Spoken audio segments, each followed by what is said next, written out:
Sorry guys, this is part 2 because I kind of dropped the phone. I'll show you what I did there. What I did here was just slid the slid this rubber line onto that metal, and now I'm going to take a couple hose clamps and slide them down onto there. I'm doing 2 because the last time I did this I still had a pretty bad leak. I know you can't really see what I'm doing right now, but basically I'm just trying to get these hose clamps started on here.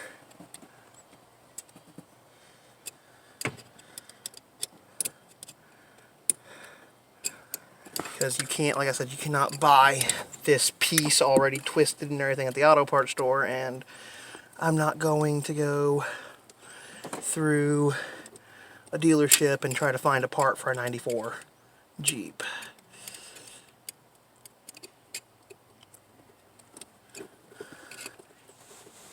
Oh God. I'm gonna pause. And now as you see here, I put a hose clamp here because this is where it's ending off at, and I don't want anything spewing here. And then we put another one here because that's where the line first goes in on this end. So that'll hold the pressure with these 2 hose clamps, hopefully. Now what we're about to do is start this thing up and see if we got fuel leaking. And now let's go look.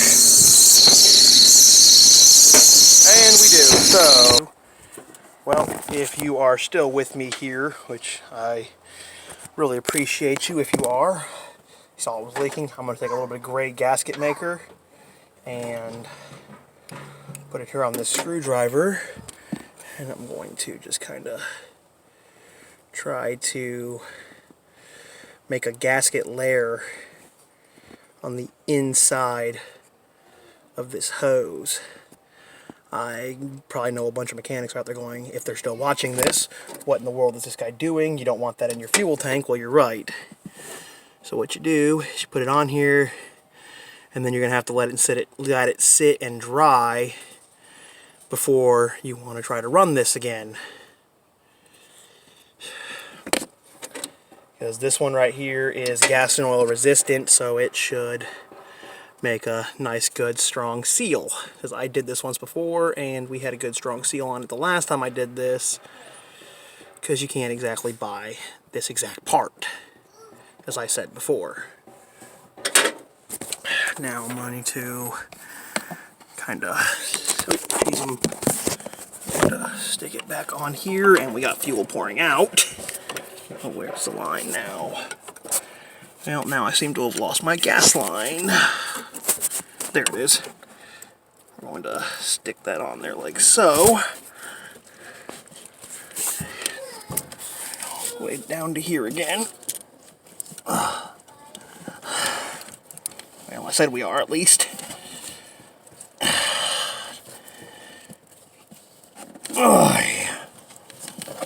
God dang it.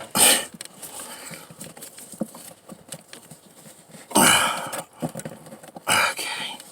There we are. Of course, my screwdriver's there.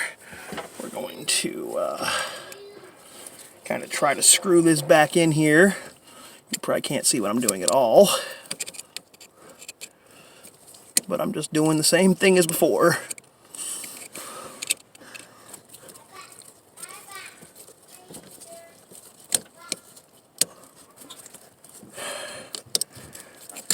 I'm just trying to get this thing as tight as I can with these hose clamps so we can keep the pressure inside the hose this time, and we don't have that constant spraying.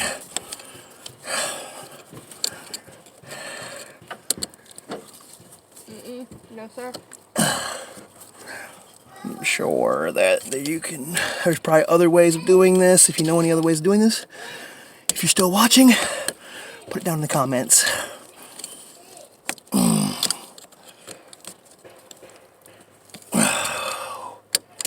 God dang it. Oh. Okay, where'd that other hose clamp go? There it is. There's our other hose clamp.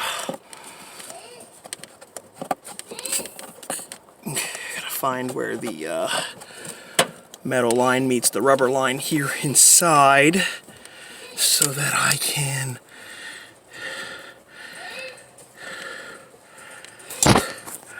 clamp it right here and try to keep this pressure in instead of out and spraying us.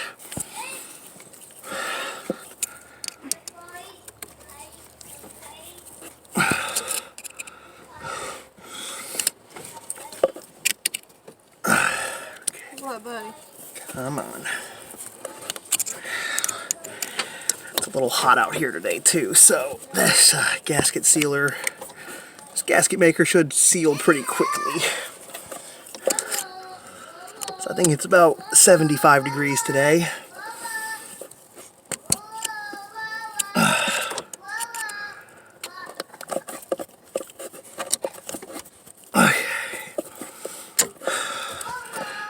My hands are starting to sweat, so my hand's slipping a little bit, so just bear with me here.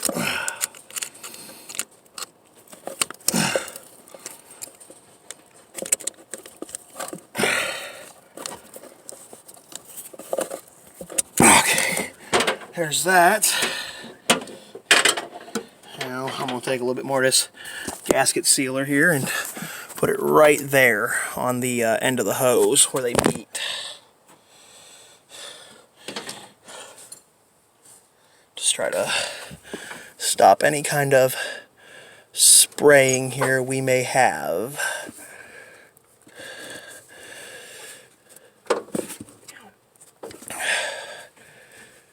Whew. Okay, there is that.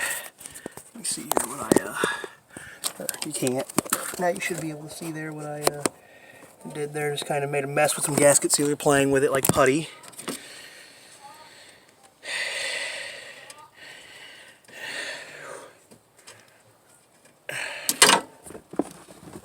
Now we let that gasket sealer dry, and it should work. If you're still watching this, thank you for watching.